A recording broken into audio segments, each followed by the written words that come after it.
Friends, welcome to my channel Dhanyakavi Padma Tulasi. నేను ఈరోజు మాఘమాసం గురించి కొన్ని విషయాలు చెప్దాం అనుకుంటున్నాను.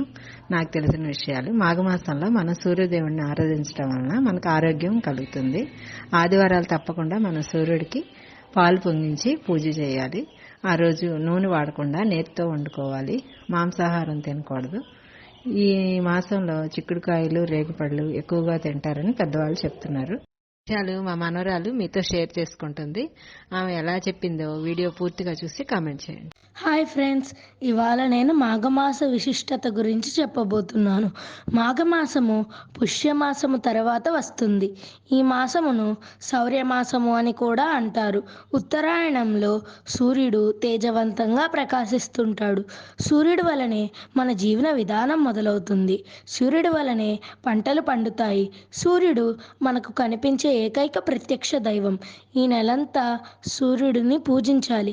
ఈ నెలలో ఆదివారాలు సూర్య భగవానునికి ప్రత్యేకంగా పూజలు చేయాలి. సప్తస్వరధమారూఢం ప్రచండం కశ్యపాత్మజం శ్వేత పద్మధరం దం దేవం తం ప్రణమామ్యహం. ఇప్పుడు మనం ఈ నెలలో వచ్చే పండుగల గురించి మాట్లాడుకుందాము.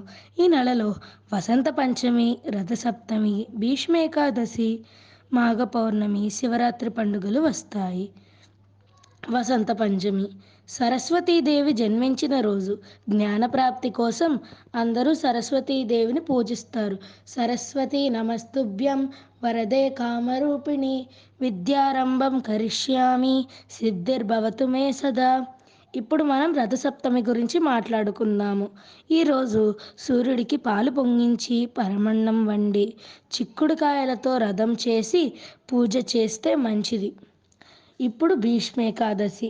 భీష్ముడు విష్ణు సహస్రనామాన్ని పాండవులకు చెప్పిన నాడు.